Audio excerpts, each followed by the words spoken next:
Jadi inilah solusi yang mau saya tawarkan, bagaimana kita bersama dengan Majelis Sinode membangun badan usaha yang dikelola secara profesional, bukan menjadi sifat atau ada badan lah yang membentuk dalam rangka menjadi sumber dana GKE.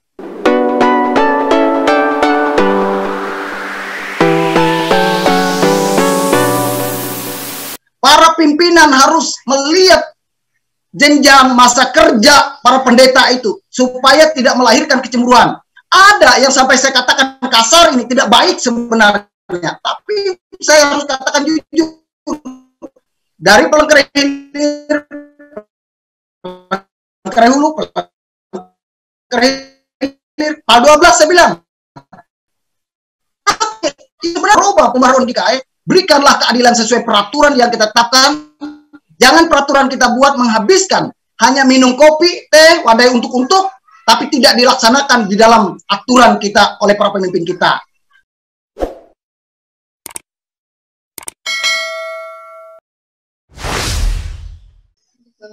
Salam. Selamat sore. Terima kasih untuk Ibu Pendeta Besi, secara khusus untuk STT GKE yang mempercayakan saya dan meminta saya menyampaikan materi yang pada awalnya saya tolak karena saya tidak punya pengalaman. Apalagi ketika mendengar punya teman-teman yang sungguh luar biasa dan hebat-hebat teorinya. Tadi sudah gugup saya mendengar Pak Ajo pakai bahasa Inggris. Aduh, kupikir saya ini tidak bisa apa-apa ini. Tapi baiklah, saya akan sampaikan apa yang saya alami, apa yang saya lihat, apa yang saya dengar sebagai seorang ketua resort, sebagai seorang pendeta GKE. Dalam hal ini saya mau sampaikan bersamaan dengan Dies Natalis STT GKE 89, dan saya mau sampaikan pengelolaan mutasi dan promosi pendeta GKE dan pengembangan sumber-sumber keuangan GKE non-tradisional. Pertama, mutasi pendeta GKE. Dalam peraturan GKE nomor 31 tahun 2016 ditetapkan tentang mutasi pegawai GKE, yaitu pemindahan pegawai aktif GKE dari satu tempat kerja ke tempat kerja lainnya. Adapun tujuan dari mutasi ini adalah untuk memberi penyegaran, suasana baru, serta peningkatan kreativitas dalam pengembangan karir bagi pegawai GKE, pemerataan pelayanan dan pengalaman untuk keadilan, kebutuhan pelayanan, kepentingan GKE yang lebih luas, promosi jabatan, pembinaan pegawai aktif GKE yang bermasalah karena alasan lain. Nah, ini sangat bagus ini. Dalam peraturan ini ditetapkan bahwa pegawai aktif GKE di suatu resort atau cares atau suatu jabatan ditetapkan 5 tahun untuk satu periode, atau bila dipandang perlu bisa diperpanjang maksimal sampai 10 tahun. Sangat jelas sekali bunyi dalam peraturan ini untuk menjadi acuan dalam pelaksanaan rolling pendeta GKE. Namun, entah kenapa ada banyak pegawai GKE dalam hal ini, pendeta GKE yang lebih dari 10 tahun di suatu resort tertentu tidak dimutasikan. Tidak perlu saya sebut namanya ya. Terutama pendeta-pendeta yang bertugas di kabupaten atau provinsi. Apakah karena Majelis Sinode GKE yang tidak memutasikan, atau pendeta yang bersangkutan tidak mau dimutasikan? Sedangkan dalam peraturan tersebut sangat jelas dimuat sanksi bagi pegawai GKE yang menolak untuk mutasi. Nah, ini perenungan kita nanti. Apabila berbicara tentang tujuan mutasi untuk pemerataan pelayanan dan pengalaman untuk keadilan, adilkah jika ada beberapa orang pendeta yang masih muda yang dimutasikan dari kota ke kota, misalnya dari resort Palangkaraya Tengah ke resort Palangkaraya Hulu, dari resort Palangkaraya Hulu ke resort Palangkaraya Hilir, dan seterusnya, atau dari kabupaten ke kabupaten dan menikmati semua kenyamanan dan kemajuan pelayanan di kota. Sedangkan ada banyak pendeta lain yang dimutasikan dari hulu ke hulu, misalnya dari Hulu Kapuas ke Hulu Katingan dan tempat-tempat lain yang jauh dari kemajuan. Mereka harus berjuang melewati medan jalan yang ekstrim tanpa listrik, apalagi sinyal internet. Ketika mereka atau anggota keluarga mereka sakit, mereka hanya berobat seadanya dengan tenaga kesehatan yang ada, atau mereka harus mengeluarkan biaya transport yang lumayan besar untuk berobat di kota. Ini menjadi suatu kritik. Ini merupakan satu kritik atau kontrol bagi kita bersama, bagi GKE ke depan.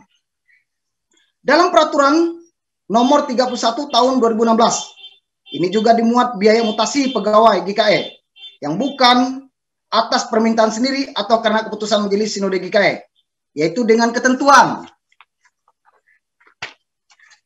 Majelis Resort atau Cares Lembaga 35, Majelis Resort atau Lembaga yang lama 35%, Majelis Sinode 30%.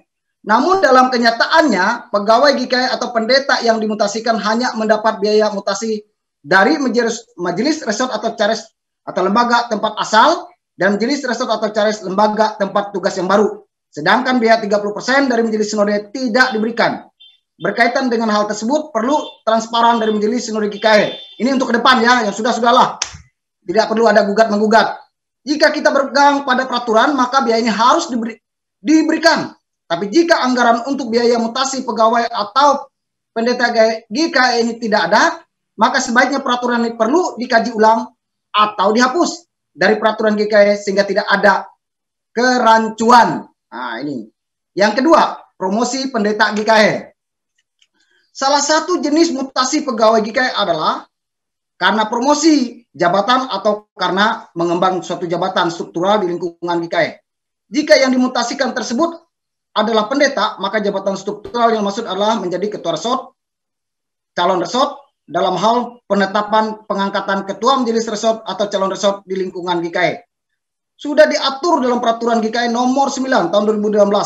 Adapun tujuan dari penetapan pengangkatan ketua majelis resort atau calon resort berdasarkan peraturan tersebut adalah agar BPH Majelis Sinode GKE dapat secara objektif mengangkat dan menetapkan ketua majelis resort dan ketua majelis calon resort di lingkungan GKE, agar pendeta, pemerintah GKE dan calon resort, calon ketua resort mendapat penyegaran dalam pelayanan, agar ada pemerataan pelayanan bagi seluruh pendeta, pemerintah aktif GKE.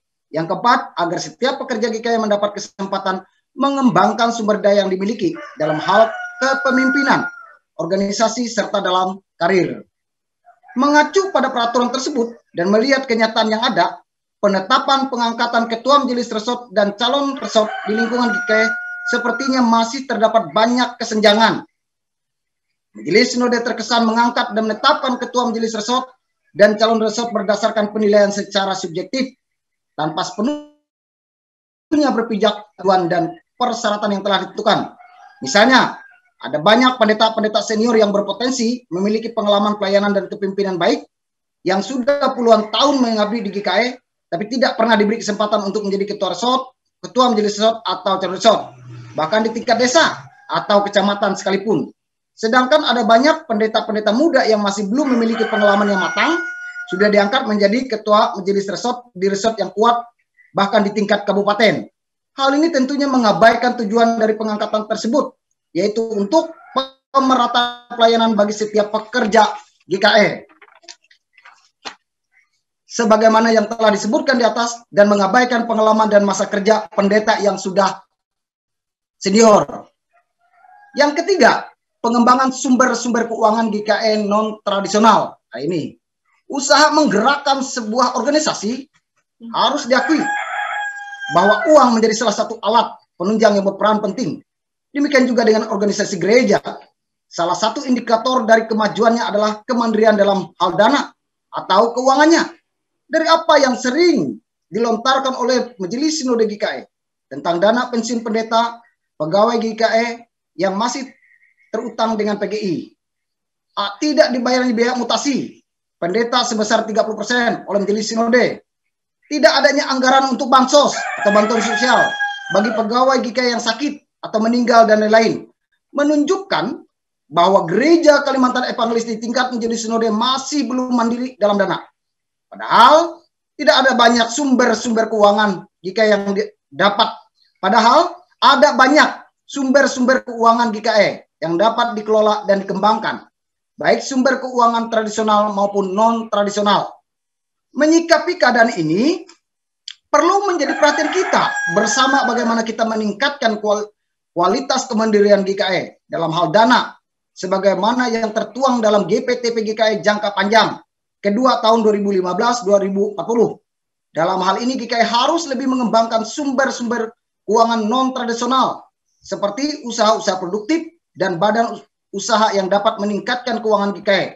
Usaha meningkatkan keuangan ini tidak harus dilakukan sendiri oleh Majelis Sinode, tapi Majelis Sinode dapat menggali kemampuan atau potensi yang dimiliki oleh resort-resort yang mampu dan para donatur yang memiliki keringanan hati untuk membantu. Misalnya, dengan mengkoordinir penggalangan dana untuk membangun sebuah usaha produktif di suatu tempat atau resort tertentu yang pengelolaannya dibantu oleh majelis resort setempat dan hasilnya masuk ke kas majelis sinode dan majelis resort tempat usaha itu dibangun. Adapun usaha-usaha produktif yang dapat dikembangkan oleh majelis sinode bekerja sama dengan resort, diantaranya adalah membangun ruko misalnya, mes atau penginapan, gedung walet, peternakan, perikanan, perkebunan, dan lain sebagainya, sesuai dengan potensi dan peluang yang ada di resort-resort tersebut. Dengan adanya usaha produktif tersebut, otomatis akan menambah pemasukan dana bagi GKI. Sehingga Majelis Sinode GKI atau resort-resort yang memiliki usaha tersebut tidak lagi bergumul dengan minimnya dana untuk biaya operasional atau pengeluaran-pengeluaran lainnya. Malah bisa membantu dan menopang resort-resort yang lemah. Sehingga para pekerja GKI pun merasa terjamin dalam hal kesejahteraan dan tidak berpikir untuk meninggalkan pelayanan sebagai pekerja GKI. Selain itu, GKI akan mampu menopang atau meningkatkan kualitas yayasan pendidikan GKI, menggaji guru-guru yang hebat, membangun rumah sakit GKI, menyediakan lapangan kerja, dan lain-lain.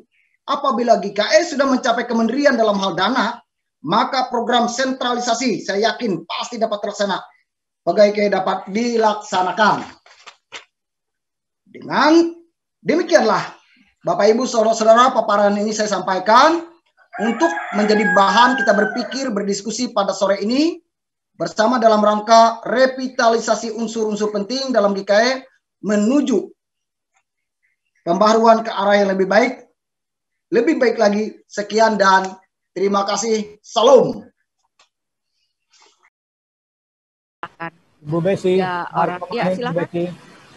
Ya, silakan sebutkan nama Pak Marco Mahin. Pak Marco, kita persilahkan.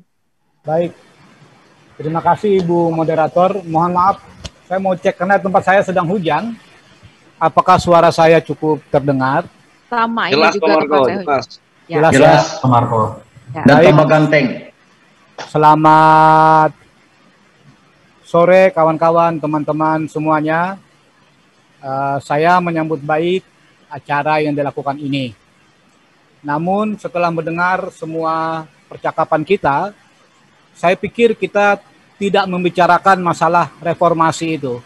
Karena tidak ada hal-hal mendasar yang diusulkan untuk memperbaharui dan merubah GKI ini. Mohon maaf, ini bagian dari kritik kita. Reformasi apa yang Anda tawarkan? Revitalisasi apa yang Anda tawarkan? Ya, Anda tidak perlu gereja kalau hanya bisa punya hanya bisa sarang walet. Nah, hal seperti itu mesti dipikirkan.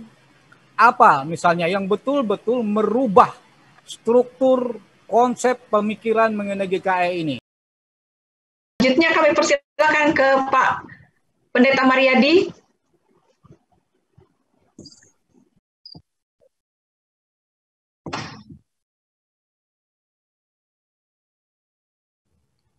Gangguan jaringan Tewa ini. Mana Pak Mariadi? Terkeluar atau mana? Belep lampu. Oh, belep lampu. Baik Bapak Ibu, kita punya waktu sekitar 10 menit. Ada beberapa orang yang halo, sinyal ada Pak Mariadi. Kita persilakan dulu. Mariadi ada itu. Ela mengabarkan anu ketua bekena beratewah kau. Oke, langsung kah? Ya. Silakan Pak Mariadi. Maaf. Sinyal Ike. Ya, terima kasih. Baik, saya coba menanggapi apa yang disampaikan Pak Marco. Saya tahu betul standar Pak Marco ini tingkat tinggi. Seorang doktor dan seorang dosen saya tentu tidak akan pernah memuaskan dia. Tetapi saya sebagai seorang pendeta lapangan dan dari kampung ke kampung sampai Ibu Pendeta Besi sendiri melihat apa track record kerja saya, ikut organisasi apa. Saya katakan saya tidak memiliki organisasi apa-apa. Yang saya miliki adalah pengalaman saya melayani jemaat di pedalaman. Bagaimana kami berjuang di pedalaman itu untuk bisa memberikan kebutuhan hidup. Bahkan saat ini ketika saya bertugas di Saripoi, kami harus membeli bahan tanah kebun karet, lalu kami sadap, dan itulah untuk menggaji kami. Tidak ada dari donatur luar. Pemikiran-pemikiran ini yang harus direformasi dalam rangka bagaimana gereja kita semakin kuat. Walaupun mungkin gereja tidak perlu bangun gedung walet dan sebagainya, dikatakan Pak Marco tadi. Boleh. Tapi apa yang solusi yang terbaik yang mau disampaikan bagi kita untuk menjawab kebutuhan pendeta pedalaman. Ada banyak jemaat kita baru berkembang kalau ada ditempatkan pikar, kalau ada ditempatkan pendeta di tempat itu. Sementara dalam tata gereja kita harus pendeta dijamin kesejahteraannya. Jadi inilah solusi yang mau saya tawarkan, bagaimana kita bersama dengan Majelis Sinode membangun badan usaha yang dikelola secara profesional, bukan menjadi sebab atau ada badan lah yang membentuk dalam rangka menjadi sumber dana GKE. Dalam rangka untuk menopang, mendukung apa yang dilakukan dalam pelayanan di pedalaman. Nah itu Pak Marco, saya tahu betul tidak akan pernah memuaskan, tapi saya berdasarkan apa yang saya lihat dan saya rasakan di dalam dunia pelayanan saya sebagai seorang pendeta dari kampung, dari jemaat baru ini saja yang saya dapat WIPI di Tewah. Bapak tahu saya pernah ketua resep timpa, listrik sampai hari ini masih malam. Jadi saya tidak pernah ikut kegiatan pun, saya ini aja masih malu-malu, tapi saya berani berkata apa adanya. Itu yang melahirkan diri saya. Baik, yang kedua dengan Pak Marco, Pak Agus, Kandaku Agus, kita memang harus mereformasi cara pemikiran tindakan yang dilakukan oleh pihak sinode. Benar kata Pak Marco, jangan penguatan. Karena selama ini tidak ada kontrol yang jelas. Tapi kekuatan itu memang harus dari sinode, tapi kontrol harus jelas. Kebijakan-kebijakan penempatan para pendeta harus dikontrol. Dan kita harus berpijak kepada hukum yang ada. Makanya saya sudah mulai mengatakan kepada teman-teman, GKE, lembaga kita, pemimpin kita tidak kebal hukum. Kita berpijak kepada hukum. Coba 1 bulan ditarik SK, 1 tahun bisa dikembalikan ke tempat lagi. Ada pendeta yang belum menikah pun ditempatkan di resort yang besar. Sementara kami ini orang-orang, bukan saya cemburu, tidak. Tapi lihat masa kerja orang itu yang saya kritik. Para pimpinan harus melihat jenjang masa kerja para pendeta itu supaya tidak melahirkan kecemburuan. Ada yang sampai saya katakan kasar ini tidak baik sebenarnya, tapi saya harus katakan jujur. Dari Palangkaraya Hilir, Palangkaraya Hulu, Palangkaraya Hilir, Pal 12 saya bilang. Itu benar, robah pembaruan GKE. Berikanlah keadilan sesuai peraturan yang kita tetapkan. Jangan peraturan kita buat menghabiskan hanya minum kopi, teh, wadai untuk-untuk, tapi tidak dilaksanakan di dalam aturan kita oleh para pemimpin kita. Pak Chandra, kita melihat inilah keadilan kita yang ingin kita capai, dan mohon siapapun nanti tidak hanya berpijak tapi melihat yang memang sudah diatur. Terima kasih. Salam. Mohon maaf Pak Marco, dosen saya. Luar biasa, mantan ketua senat juga ini ya. Kami pakai nanya kan. Ya. Baik, terima kasih Pak Mariadi. Mudah-mudahan bisa memuaskan, meskipun saya yakin tidak bisa terpuaskan dengan apa yang disampaikan oleh narasumber kita. Kita hanya memiliki waktu sekitar 5 menit. Kalau di jam saya sekitar 5 menit 16. Bu Besi, boleh saya 1 menit saja? Kita sepakati dulu bagaimana kawan-kawan yang lain, apakah kita bisa menambah waktu begitu? Karena ada lagi orang yang ingin sebenarnya.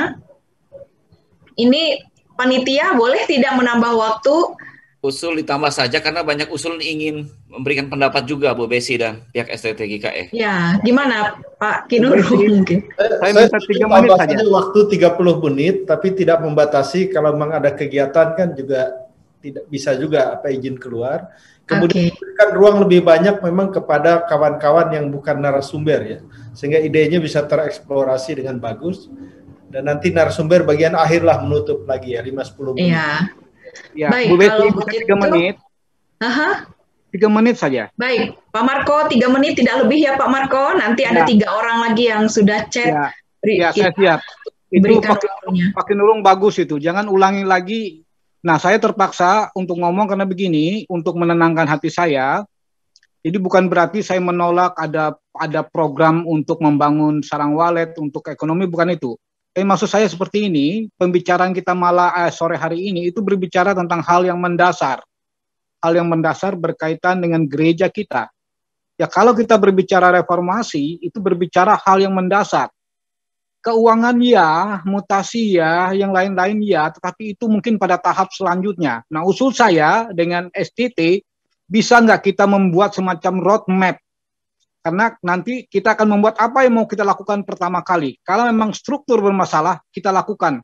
Itu yang kita lakukan yang pertama. Jangan kita lakukan perbaikan sistem peraturan mutasi sementara strukturnya tidak kita perbaiki. Dan struktur itu membuat orang yang berkualitas, membuat orang yang bagus menjadi tidak bagus. Dengan struktur seperti ini, jangan berharap orang yang kritis kayak Pak Mariadi, orang-orang yang bagus itu bisa terakomodasi dengan baik. Karena kekuasaan di atas terlalu kuat sampai-sampai disembah gitu ya. Jadi Tuhan ya, mohon maaf. Ini kritik dari saya, terserahlah. Terima kasih, hanya itu saja.